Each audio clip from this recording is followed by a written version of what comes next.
this is something that we talked a lot about at Berkeley.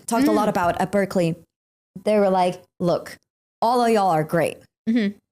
You got to be easy to work with because there's so many other instrumentalists, singers, producers, audio engineers, whatever, arrangers. There's so many people who are just as good as you and they're easy to work with. Yeah.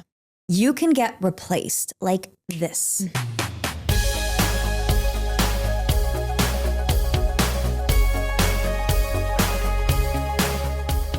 Hey Voxstar, and welcome to From Singer to Artist. I'm Lara Chapman, award-winning singer and songwriter turned viral vocal coach and the host of this show. At VoxTape Studios, we help singers from all over the world level up their voices by teaching them the 3 fundamental skills all singers need: technique, awareness, and artistry. Whether you're looking to go pro or just develop your voice for fun, my team and I are here to help. Check the link in the description to book your first session or grab some of our other resources. Alrighty, are you ready? Let's get started. We are live in New York City together with the wonderful Coach Emily. Hey. Welcome. Thanks for being here. Thanks for having me. Are you ready for a little fun episode? Yes. Yes? So, Reddit. Mm-hmm. We all know Reddit. We go to it for advice. And there's some funny stories on Reddit and also some like disturbing stories on Reddit. And I am obsessed with some of these podcasts out there, like Smosh does it, and Two Hot Takes, I think is what they're called too. Like they talk about Reddit stories and they dissect them. And I was like, oh my God, yes, let's do this. But we're going to do it for singing stuff specifically. And there's so many stories. I was like, okay, we gotta have a little theme going on here.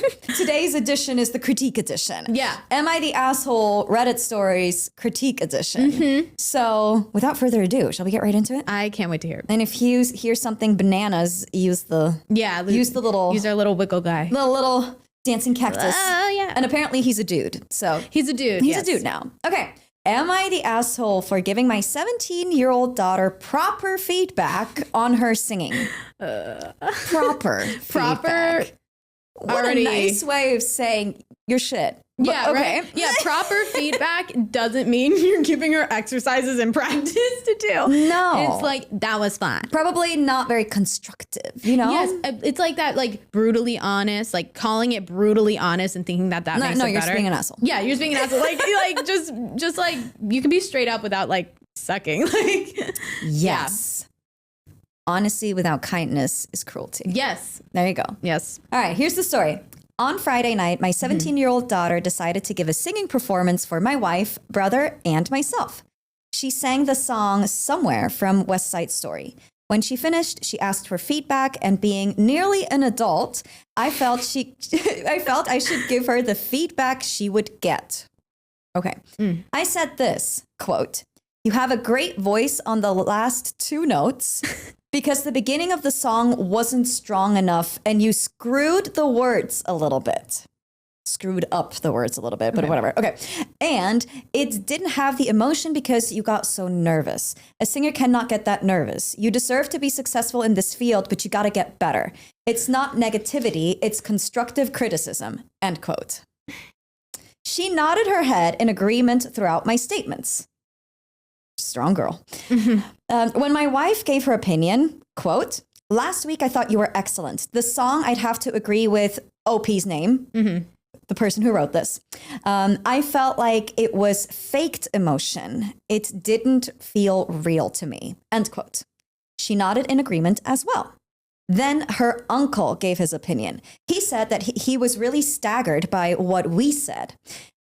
Quote, "I mean, guys, this is a kid who is 17 taking on a great Leonard Bernstein song and from arguably the greatest musical ever written. We tried to inform him a little bit, but he kept going." Quote, "She had a great emotion behind her eyes and wonderful emotional range. Yes, okay, you did falter, but you did, well, hold on. Yes, okay, you did falter, you did, but I'm not surprised at your age that you would do that.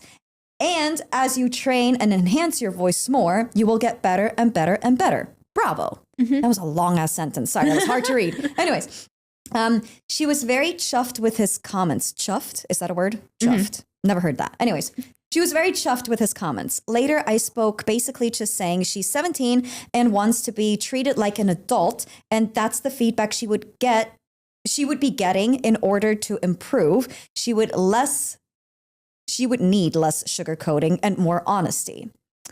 There was a word missing here, but okay. Yeah. I felt I was stern and fair with her. She often says a lot of my constructive feedback is really negative, but I don't feel it is. Was I the asshole? Oh, wow. I love that he's just like, the last sentence in his feedback was, it's not negativity, it's constructive criticism. If you feel the desire to defend what you just said, yes, yeah, it probably is what you're saying. It probably it's is like people who say like, not to be racist. They're like, I don't mean to be racist, and then they go on and say the most racist thing ever. Yeah, like that's what you're doing here. Yeah, that's that was challenging to listen to. One, you can give notes. Well, okay, obviously not everyone's a trained teacher, especially like parents who listen to their kids sing. Yeah. Right. What as a teacher, what I would do is like ask for how that experience was, ask what that experience was for you or for the singer, and then kind of see where they're sitting with it. If they're like, I felt amazing. Yeah. You don't have to tear them down. Not saying that you don't give them notes, but you don't go, really? Because it seemed like you faked it. Yeah. Like, what the hell? Like, that's insane behavior. Yeah. That is insane behavior. You know, like, just taking on the other role here, just for the sake of this. Yeah. Like, I get where the parents come from, right? Like, they want their kid to improve, right? It'd be like, all right, that was good. Here's things that you can do better, right? Like, I get that. The way it's executed. That's where the problem is. Where the problem is. Not that you're giving your daughter proper feedback. Like, but yeah, you know, like interesting. Constructive criticism, like he says later, like that's a good thing if the child wants it. Yeah. Yeah. But it sounds like she does. Yeah, it sounds like this is not the first time they've done this, right? I think the uncle gave great feedback. Yes. That was like, for your age, you're in a really successful spot. Yeah, not every single moment was perfect, but I think that you did a great job performing for people. Like, roughly, that's kind of what he said, right? I don't get like, you know, he's like, yeah, she's 17, taking on one of the best songs ever, right? And then they said, we tried to inform him a little bit better, but he kept going. What does that mean? Inform him a little bit better. That's very interesting. Like, it could be about like the feedback she's looking for. Maybe they think they know, when clearly she has communicated to them that she's not looking for the exact type of feedback. She's looking for feedback. She's not looking for like what was everything that was wrong. Yeah. Like, because especially because it's also not helpful when you're giving somebody many different things, then it gets overwhelming really quickly. It's like, let's focus on one, maybe two things, max 3. But and we were just talking about like things that stick with you. Like that this evening in her living room performing for her family is going to stick with her the next time she sings a standard, or the next time she sings something from Golden Age Musical Theater, or something, even something in her head voice, because that sort of stuff is typically head dominant. Like, now those, and this, I don't know her, I don't know these people, but like from my experience, like, I don't like the sound of my head voice. I don't like the sound, like that's where it ends up in 3 years. I just, something about my head voice is just like, I just hear it and it just sounds. I like that you said it's where it's going to end up in 3 years, right? It's like not immediately right now. Yeah. But eventually it's like. Because right now it's going to be, oh, I'm not going to sing that song anymore. Yeah. You know, or I'm not going to sing. Well, if she wanted to start putting up a boundary of like, I'm no longer asking you for feedback. And if you can't respect that, then I'm no longer singing for you. That's one thing. But yeah, that's where I feel it ends up. Like, and they can't pinpoint what's wrong about what I perceive as like a perfectly normal head voice, you know, like I'll say in lessons, and they can't quite pinpoint it. And then one day they're like, oh, you know what? this just reminds me of when I was auditioning for this musical and I sang my song in front. I'm making this up, but I sang my song in front of my peers and they told me that it sounded weird and like way too light. Now we're like, oh, that's why you can never be happy in your head voice. Yeah. And then we kind of break that down for a second. And like, actually what I like to do exercise wise when I'm working with someone, bringing this into teaching, but like, what I like to do exercise wise when I'm working with someone who like has a specific event or, for lack of better terms, trauma around a certain part of their voice is I don't target it as singing. I target it as making a noise. Like in head voice, just being like beep, beep, beep. Sound like a microwave. Your goal is to sound like a microwave. You know, like don't try to sing it. Just like do the thing. As a kid, I would always tell my grandma when the oven alarm, like the timer goes off. I would always say, "Große Maschine macht beep beep." Grandma, machine goes beep beep in Swiss German. I love that. That just reminded me of that beep beep beep beep. So the top comment here was, "You're the asshole. It sounds like you only gave negative feedback. Yeah. Criticism should be constructive. Review what was right and what was wrong, but also share advice on how to improve, not approve." Yeah. They wrote approve. But anyways, it feels like you just tore her down. And then the comment underneath that was, the criticism her uncle gave was what I would consider to be actual constructive criticism. Yeah. He did point out the flaws in the areas she underperformed, but he also pointed out and emphasized the areas she excelled at, and then ended it on a positive note, encouraging her to keep practicing as she has the potential to grow even more. Yes. Yeah. Uncle is the all-star coming in there. Yes. Give it up for the uncle. Yeah. Thanks, man. Yeah. I do think that the intention is right. The execution has a lot to be desired. Has a lot to be desired. And the thing that's really hitting me is at the end when he's like, she's told me before that this isn't what she wants, but she's wrong. That sort of thing, roughly, you know? Yeah. It's like, she has communicated to you, hey, that is not the feedback I'm looking for.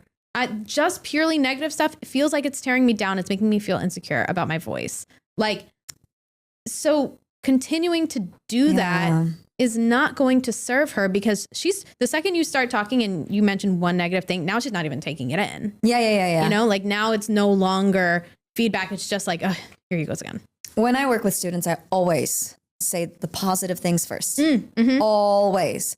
Because it's so easy to just go straight to the thing that you can do better. Exactly. No, start with the positives. And there was no positives in here. Yeah. Except like the uncle. Uncle's great. Yeah. But yeah, exactly. And I also try to get them to say what they feel like they did well. Yes. So they can acknowledge, oh, I really like when I'm in this part of my voice, or I really like the sound, or if they can't find that, this is my favorite part. Especially when I'm working with a singer who's like, I just really hate the way I sound. Like if that's what they tell me, the first time they sing something, I'm like, okay, tell me one thing you liked about this. And then go from there. Yeah. All right. Well, you're the asshole, dude. You're the asshole for sure. Do better. Sure. Again, I get where you're coming from, but yeah, I see. It kind of reminds me of when Northwest Kardashian, I don't know if she hyphenates her name, but Kim's daughter was, what was she, like young Simba in the Hollywood Bowl or something, and the internet tore her apart, and they're like, why did nobody tell her? It's just kind of like, you don't want to be the one on the internet that goes viral for, I mean, like nobody wants that, and that's heartbreaking for those kids, but like that goes viral because they're not making typically desired singing sounds, you know?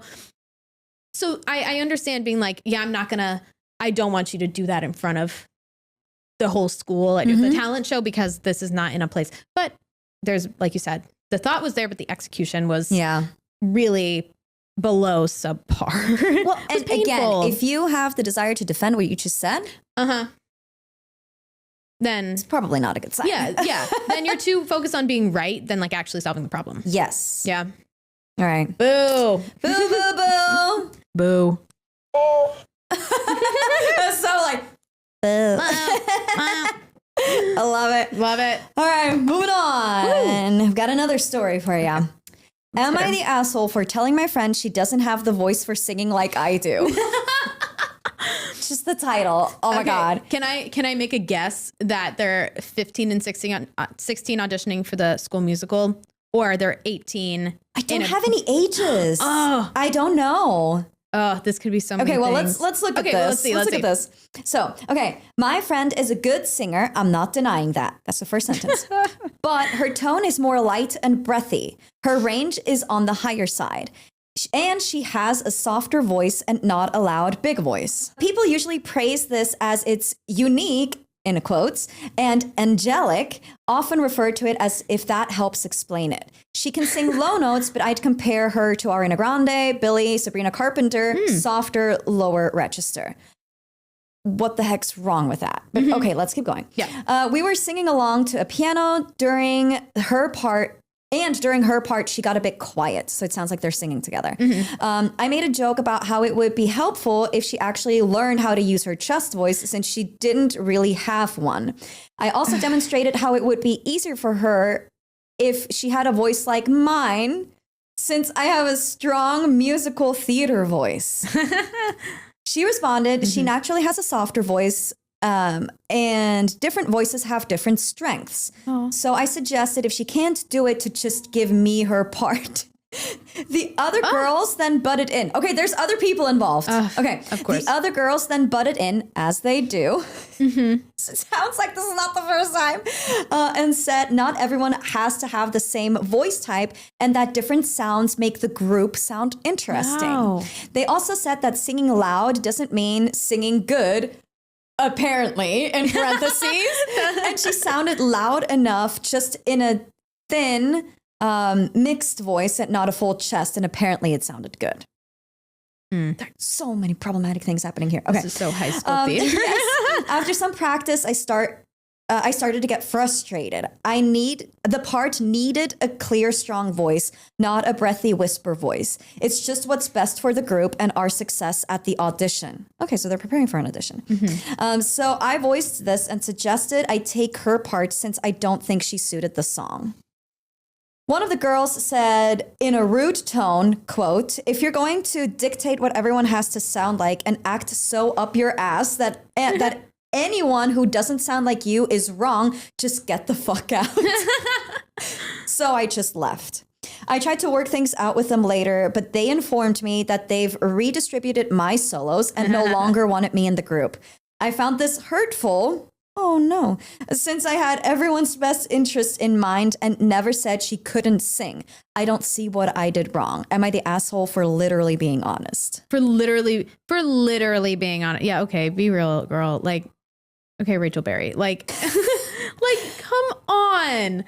This is problematic on so many different levels. But can I interject and say that the rest of that group, great They're work. Awesome. Great work, loving yourselves. It really does sound like high school age, but like, I don't know, but it sounds like. But they're literally saying like, it adds to the group when not everyone sounds the same, right? And I think that's beautiful. It keeps it interesting. And so just a little like where my brain goes with this to try and relate to this asshole, because this person is clearly an asshole. Yeah. Like, I think we can agree on that. Yeah.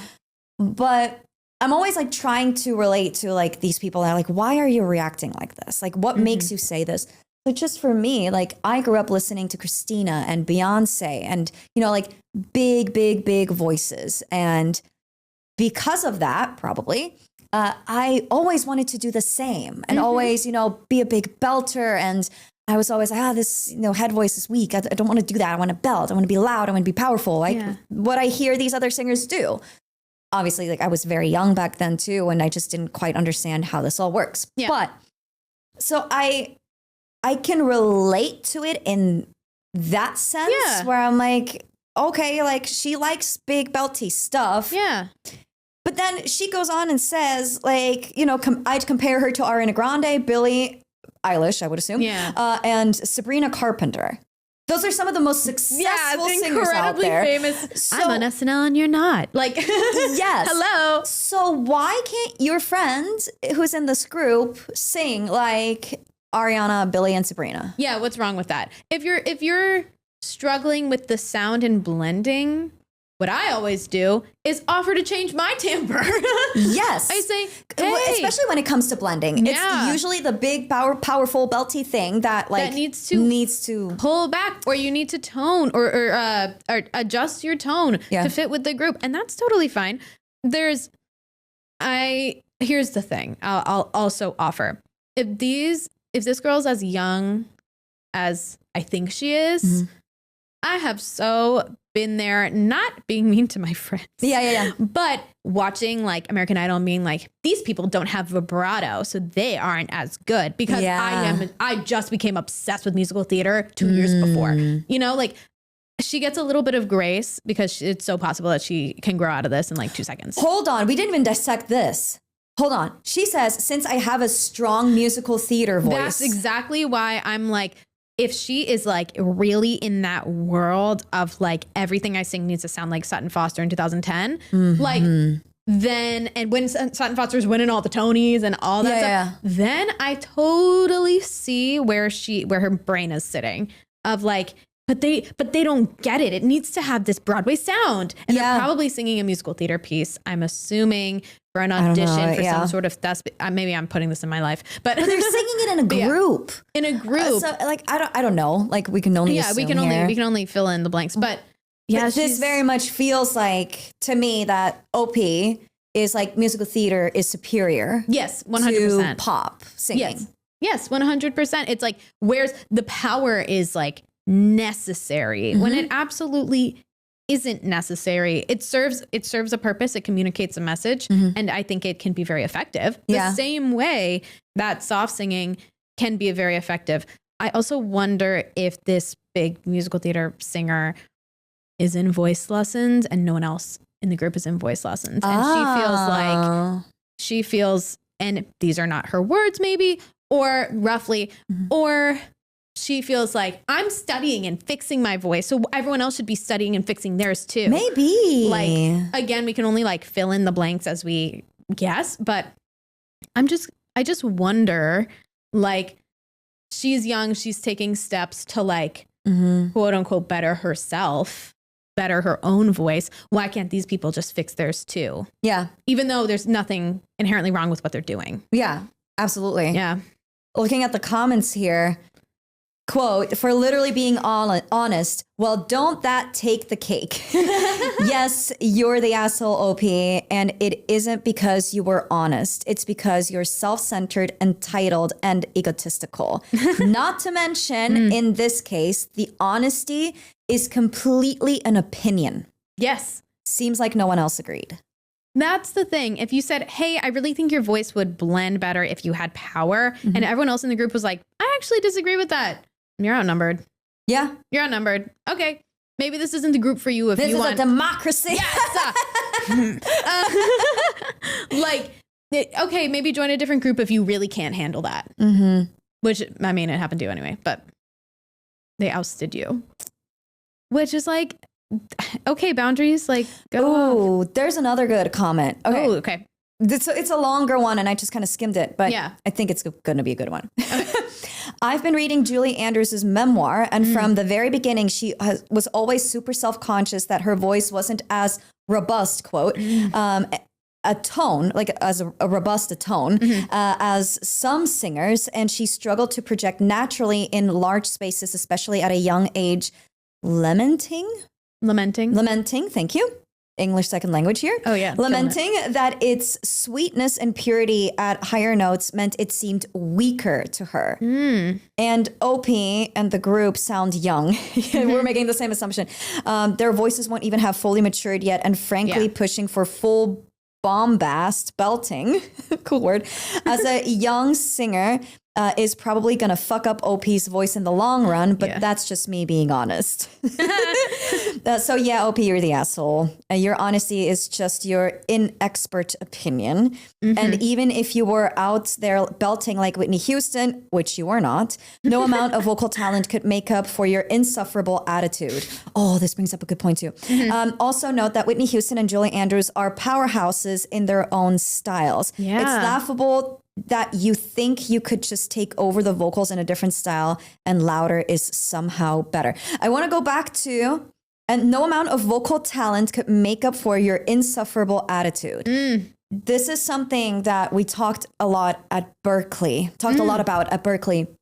They were like, look, all of y'all are great. You got to be easy to work with because there's so many other instrumentalists, singers, producers, audio engineers, whatever, arrangers. There's so many people who are just as good as you and they're easy to work with. Yeah. You can get replaced like this. And that's literally just being honest. Like, no, but truly. No, but that's it. Like, don't be hard to work with because you're going to get kicked out of the group. Yeah. And that's literally what happened to her. Yeah.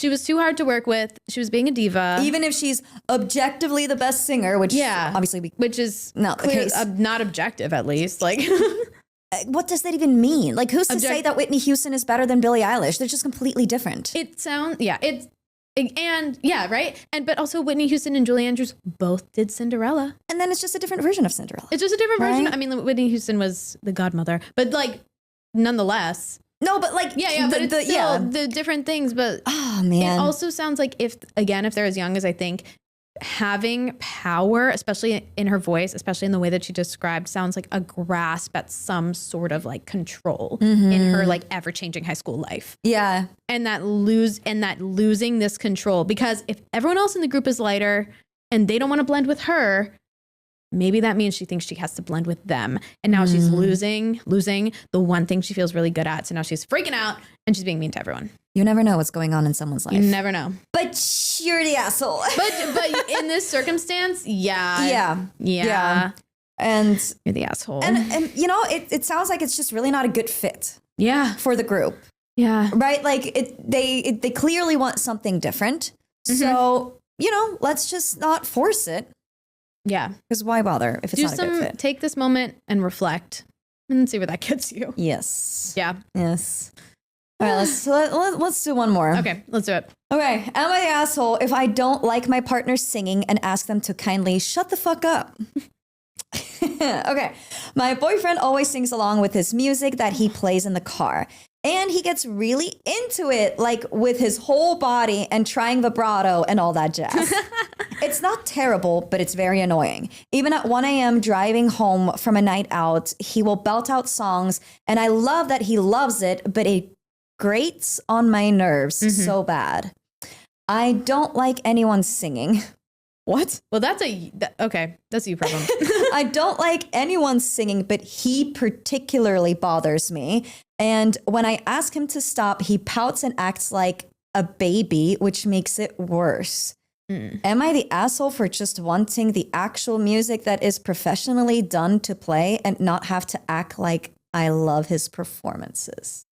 This one's actually the trickiest one because she's clearly overstimulated. It's like, this is not a great relationship. Yeah, it seems like there are other things going on.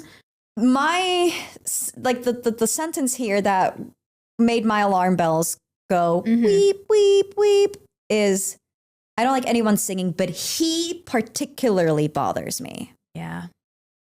It has nothing to do with his singing. Yeah. There's something going on in that relationship where it's like, there's something off. I am not a relationship advice expert. Nor am I. I have been married for 6 years, so I know what I'm talking about. No. But like, no, come on. Like, yeah. It's pretty clear that there's some miscommunication, something where it's like, this is not a great fit. I also think it's okay to be overstimulated by your partner. Like that happens. Like I know for me, I'm a sound machine. I'm always just like, yeah. Ooh, like just always making some sort of noise. And I don't take it personally when my girlfriend says, hey, I'm a little overstimulated right now. Could we just like take a break on the sound? That's how you communicate. That's how you say it. That's how you say it. You don't say not shut the fuck up. Like, okay, are you fucking kidding me? Like, yeah. That's how you say it. You just communicate effectively. And then if he is still pouting when you communicate effectively, like it's 1 a.m. and we're driving and I'm so tired and we just got off a flight. Please, I just need a little bit of quiet. Yeah, That's but okay it to seems like feel. this is like an all the time thing, all and the not time a thing. once Yeah. Just- in a blue moon thing. Just freaking talk to each other. And if you can't talk to each other, Girl, I don't know. I don't know why everybody's so bad at talking to each other. Honestly, I used to be really bad at that. Really? Oh my gosh. So Grant and I, my husband and I, met when I was 21 and we got married when I was 22. Wow. I was really young. Yeah. Immigration purposes. It was like get married or break up because I was losing my status. Yeah. So anyways, turns out great. Love him dearly. Really do. Otherwise I wouldn't be here. I'm an American citizen now. I can leave his ass if I want to, but I don't want to because he's great. But every time there was conflict, I would shut down because I would get overwhelmed with myself. Like my mind would go a million miles an hour and nothing at the same time. Like I had a million thoughts and no thoughts at the same time. Like and I'm like, finished. and he was like, tell me what you're thinking. And I'm like, I don't even know what I'm thinking. Yeah. I had to learn it. Yeah. I really had to. And because of like the situation that we were in with our relationship, it was like, we're already married. So let's figure this shit out because divorce is not an option. Yeah. So, you know, like I had to learn how to process my own thoughts and feelings and then communicate that with him. And he really had to pull it out of me. And I'm forever grateful that he did, that he taught me that. Yeah. He's 6 years older than I am. Okay. And comes from a very communicative family. My family, we've always been open, but like we didn't share everything. Yeah. They share everything. So, you know, he's a very good communicator. And I learned so much from that. And I'm so grateful for it. And I'm seeing, you know, friends and random people on the internet where it's like, oh, they haven't learned that yet. Yeah. But I know what it feels like to not have learned that yet. But I really hope that they're going to learn it somehow through a partner, through a parent, through a friend, through listening to a podcast. Yeah. Hearing two divorce teachers talk about it. Right? Yeah. Because it's really important. Because again, I don't think the singing is the issue. I don't think the singing is the issue. And I'm the opposite of you. I am overly communicative. I want to talk about every single thing I'm thinking. And I've come to an agreement with Tate. Like what we do is we just take a beat, we take a breath, we go process, and we can come back and talk about whatever it is. And like, we never get to a point now I'll say never, like we don't escalate things to the point where like they're problematic because we know that we have a communication plan set up. So when we feel that both of us are in a mood, like just take a second and be like, what is going on? Okay, I'm just overstimulated today and I'm annoyed and I apologize for letting you feel the brunt of it because of your singing or because of what I'm usually not because of the singing. But you know, like, yeah, but I'm overly communicative. And that's actually funny because in my teaching, thank God I have my notes up because I'm like, da-da-da-da-da-da-da-da. And then we talk about 1 to 3 things. Yes. And I create my to-do list for the next week.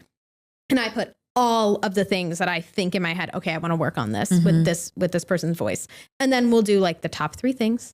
And then I move the rest down and we just keep going and going. Yes. Because I am an external processor. And I just know that like, I got to say things out loud or I got to put them, I got to get them out of my brain. It's awesome though, that you are self-aware enough to do this in your lessons. I love therapy.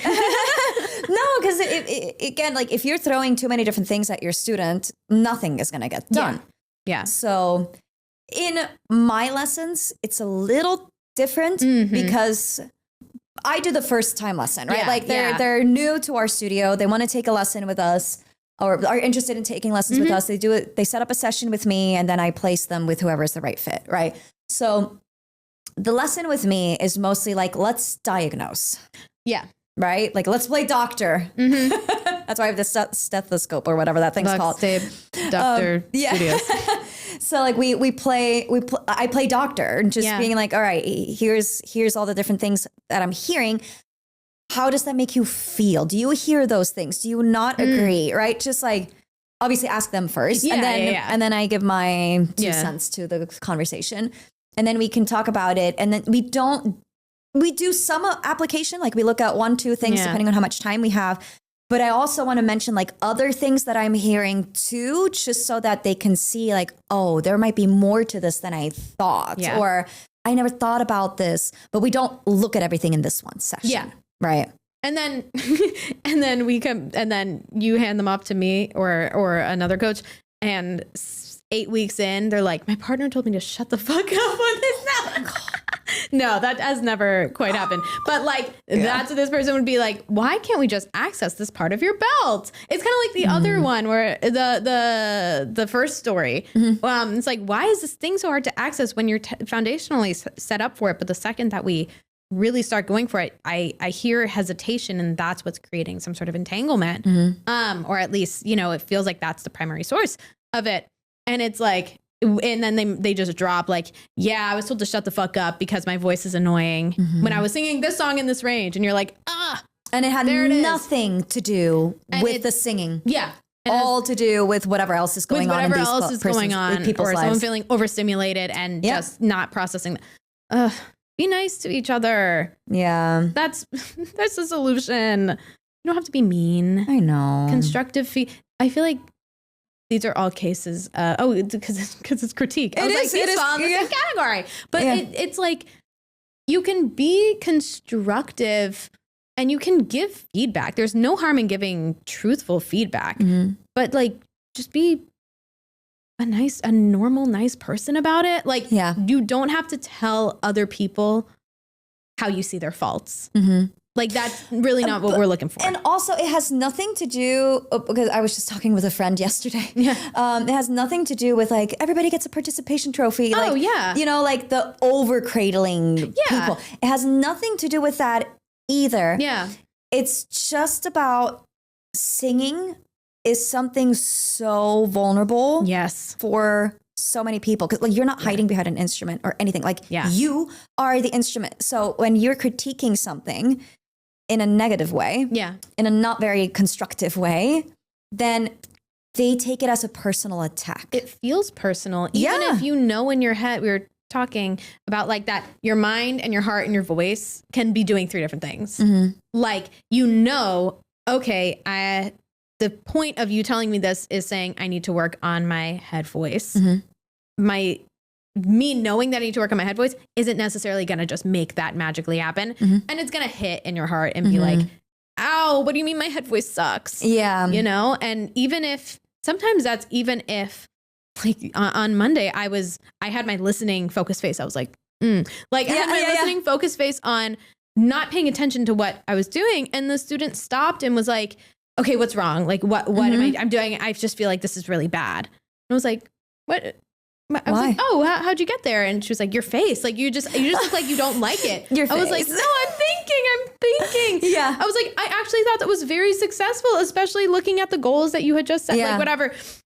And not now being like, oh no, but it was really good. After they were like, it seems bad. No, absolutely. One more thing that is crossing my mind here too is, what is your goal with telling your partner to shut the fuck up? What are you trying to achieve?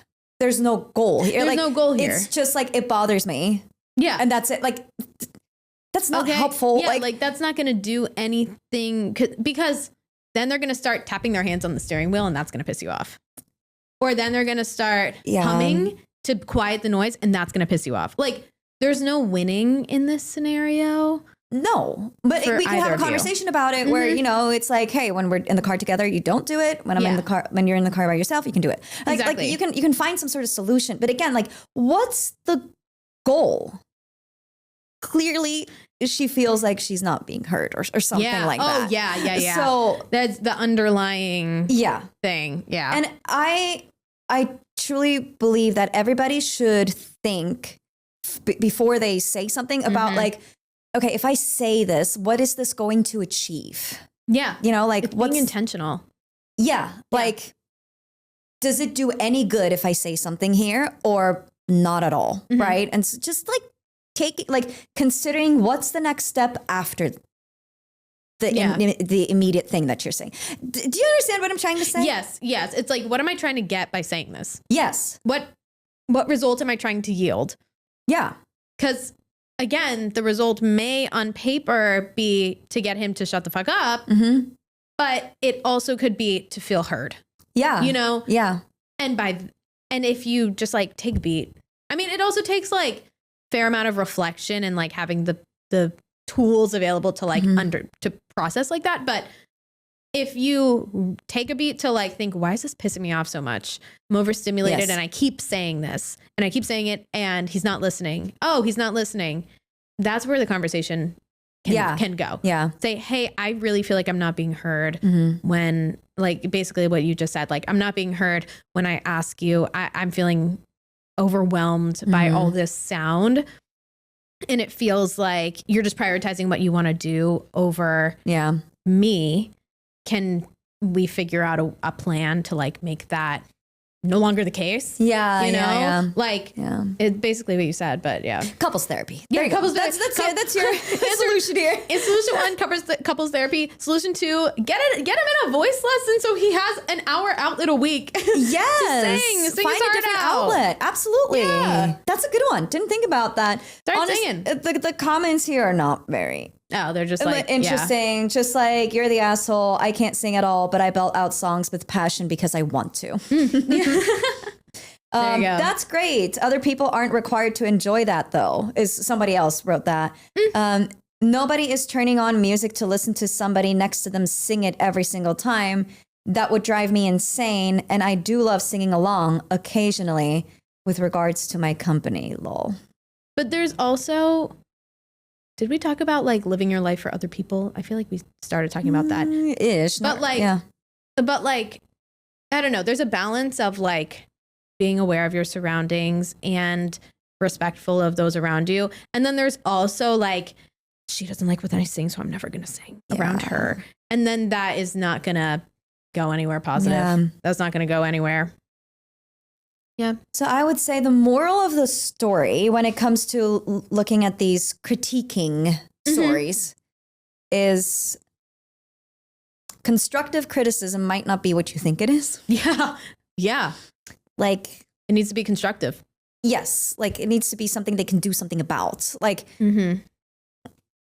anyways, I'm going to go off on tangent if I go down that route. But, you know, just like start off with something positive. If you're going to critique anyone on anything, start out with something positive first. And then be like, I heard this. Is that what you were going for? Yeah. Or was this not intentional, for example, right? Like, and then you can dissect it. Like, oh, okay. So like, honestly, that wasn't quite my favorite. I don't have the knowledge or, you know, the background to tell you why not, but that's how I feel. Maybe someone can help you with this. Like, just, you know, if you're not a professional, like, you don't know the answers, right? Like, and you don't have to know you don't have to become a voice teacher because somebody asked you for feedback.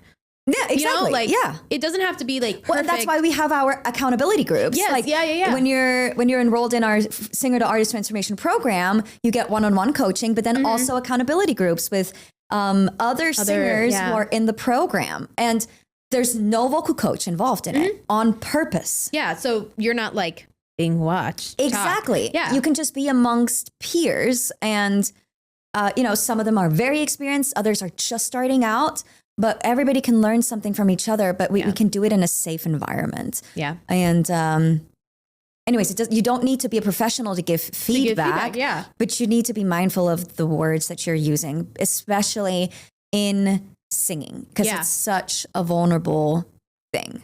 Yeah, just be nice to each other. Isn't it so hard to just be nice sometimes? Right? Like, oh my God. I remember when I was in school here in New York City, actually, studying musical theater, one of my friends said that he overheard 2 girls in my class. They were walking by the classroom where I was singing. They were like, oh my God, here goes Lara screaming again.